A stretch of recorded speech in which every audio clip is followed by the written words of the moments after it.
All right, good afternoon folks, welcome back. We're going to get started on the next section of our SMART training. My name is Kelly Ireland. I'll be walking you through this next section. We're going to be looking at some different ways to add interactivity to your lessons. We've looked at some different ways in the past already where we've taken things like the screen shade, which you'll find in the toolbar up here. When we press that, it creates a shade that you can move from any section and just adds that little bit of engagement to our lessons with students. Some other interesting ways that we're going to look at right now are ways that you can create a hide and reveal activity. The first that we'll look at is move and reveal, then we'll look at order and reveal, and lastly erase and reveal. Now I've got a slide prepared here that shows you just quickly how these actually look. We've got a sample slide made up here with a little bit of information about King Tut, and basically we've got a question that we want to hide the answer to and then have students reveal it or reveal it ourselves. The move and reveal works by selecting an object that we have on the screen and simply sliding it out of the way to reveal the answer. Move and reveal. The next type, order, means that we're going to take a similar object, in this case the same object, and simply slide it over top of where we know the answer is already on the screen. And then the last one, the erase and reveal, just like it sounds, is going to use the eraser, where we simply erase over where we know the answer has been written already. So, the next question is, how do we do these? Well, that's exactly what we're going to work on. We need a new slide to work with, so we'll look up in our toolbar at the top, in our Actions toolbar, and we'll select a new page. So we've created a new page, and if you want to prove to yourself that you've got a new page in your presentation, of course, you can look at your tabs along the side and check the page sorter. And you can see that we've got a new blank page there. So on our new blank page, we'd like to create a little bit of extra content. So I think one thing that we should add to it is a picture. Maybe that same picture of King Tut that we had a second ago. So again, looking at the tabs, if we select the gallery tab, that makes the gallery show up for us, and you can see that we've got an area to search for items there. I'll use the keyboard button on the pen tray to make a keyboard pop up, and there we go. We're just going to do a quick search for something from King Tut. Alright, now I'll tell it that I want to search for that, and it came up with 10 items for us. I know that I'm looking for a picture, so I'll just hit the drop down arrow beside picture and use the slider to see what's there, and there's our picture of King Tut. I can put this onto my slide by either double clicking or dragging it across. In this case I'll do a double click, and it might seem like, nothing's actually happened here. But remember, because we have the auto hide function chosen for our tabs, the picture might be hiding behind here. So just to make sure, let's touch our main slide. Oh, and it's not there, so maybe I didn't double touch quite quickly enough. So let's go back to the gallery, let's do a double touch again. Let's see if it shows up now. There we go. I just didn't double touch quick enough earlier. So now I'd like to move this object over to the other side of the screen, so it's kind of like what we had before. So I'll do exactly that. Just slide it across the screen, and there we go. Now I need to add some sort of a question to this, something relating to King Tut. So I could just simply pick up a pen and say, who is this? Alright.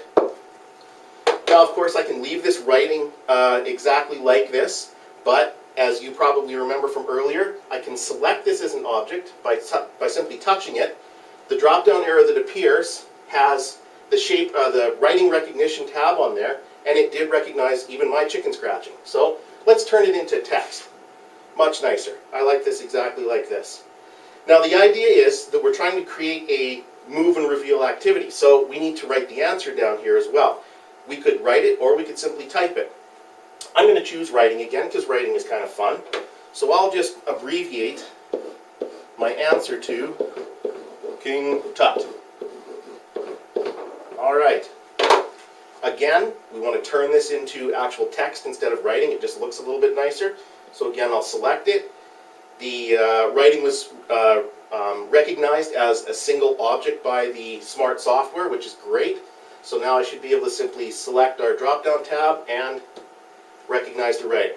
Now this is a little bigger than I'd really like it, so I could either, highlight it and change the font size down, or more simply just grab the resize button here and now it's a little bit more reasonable size to do some, draw a box in front of. That does bring us to our next item. What we need to do is hide this basically. So we need a shape that's going to hide this. If we take a look up in our Tools tab, we've got a number of shapes available to us. Any of those shapes that are there, we could use them, but probably circular doesn't work as well. The elliptical doesn't work as well.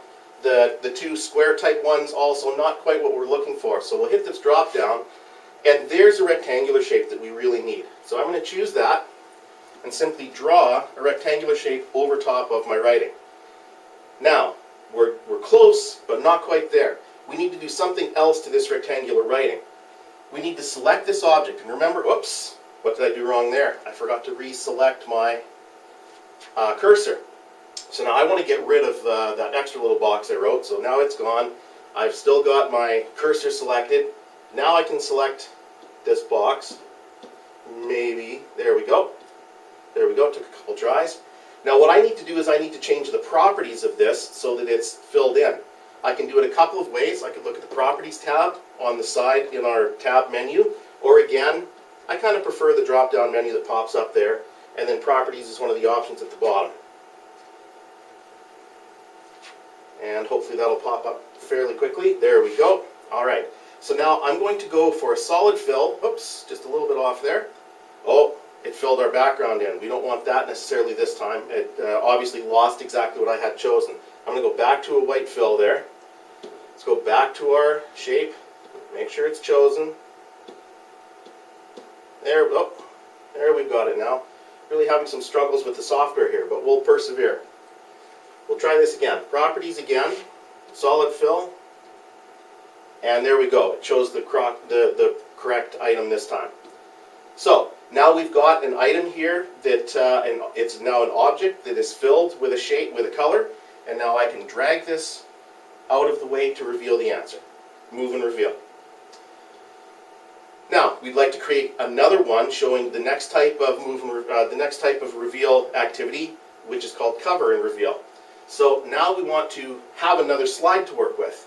I'm going to go to my slide sorter tab, and we want basically this exact same slide again that we can just do a little bit different work with. So rather than recreating it from scratch, I'm just going to hit the drop down arrow beside this slide and tell it that I want to clone this page. So now I've got another copy of it. It's exactly the same. We've still got basically our move and reveal available to us. But this time we want to do something a little bit different with this. We want to make this word kind of disappear into the background. And we've already done a little bit of this by changing the color of our background just a second ago. We need to make this color text appear the same color as our background. So again, we need to select it, basically tell the computer that we want to do something with it. We're going to hit the drop-down menu and Properties again. And yeah, it's really struggling with properties for us. There we go. Now I wonder, I suspect that it didn't remember that we were trying to choose the text, so I'm going to try that again. Drop down again. I think maybe what we need to do is a really quick little orientation.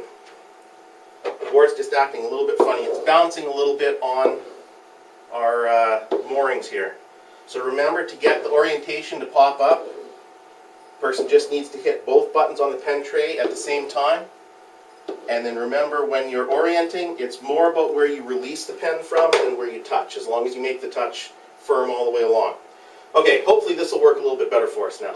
So we want to make sure that we've got our friend King Tut actually chosen, and we're really struggling here. The computer's really being silly. Let's just go ahead a slide and go back, see if that's fixed things up. If I try to choose the properties of this, I think maybe it thought I had a marquee select going and I didn't. Let's try this one more time. Alright, properties. Now, I want to turn that text into a color the same color as the background, in this case, white. Now, the writing's not gone, it just seems like it's gone. If I take the object now and move it across, it's still not quite done, because you'll see that the words have not shown up where the box is. What I still need to do is I need to change the order of items on the screen. So I need to select this box, this object, and I need to do something else to that. So again, the drop-down menu. What I need to change here is the order in which things appear on the slide. So I'm going to change this order and send this object right to the very back. Now when I take it and drag it, now my answer is revealed when I drag it over the where I know the writing is. Cover and reveal. I've got one last style of hiding activity that I'd like to demonstrate for people. Again, I'm going to go back to my page sorter. I'd like to clone this page again, so I just simply have the same one ready to go again. So I'll just hit the drop down arrow and clone the page, and I've got my third copy of it. Now this time, for erase and reveal, I need to change things a little bit again. I want my words to come back so that we can actually see them. So I just need to tap in the area of where the words are. Again, the drop-down menu. Again, properties. And this time I want to change it back to a color that I'll recognize. Let's go with red this time, just for fun. Okay. Now I don't really need this box at all this time, but I'll just leave it here just for fun right now. Now what I need to do is somehow cover this with a color that will cover up the writing, but will blend into the background so that we don't really see what's there. I need to do some white writing.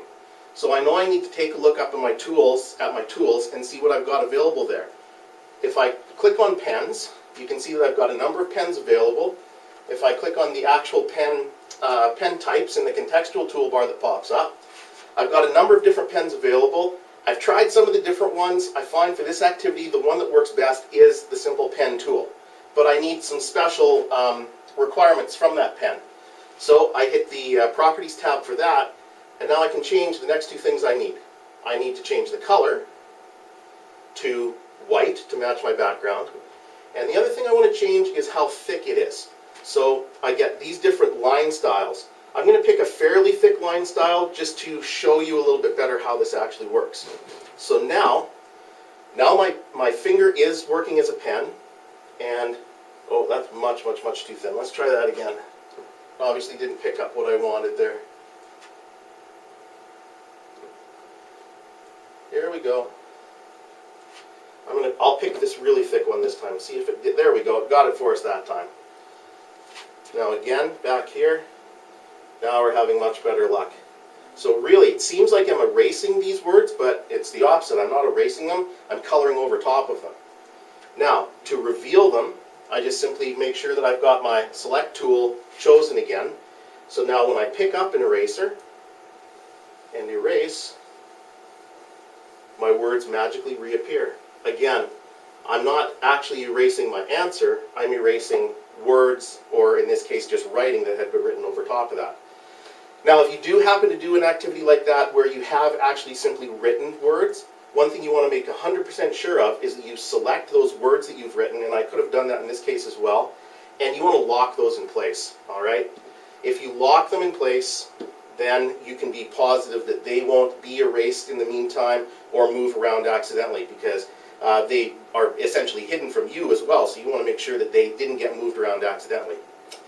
That basically brings us to the end of the demonstration part of these different types of revealing activities. I hope that you found this illuminating.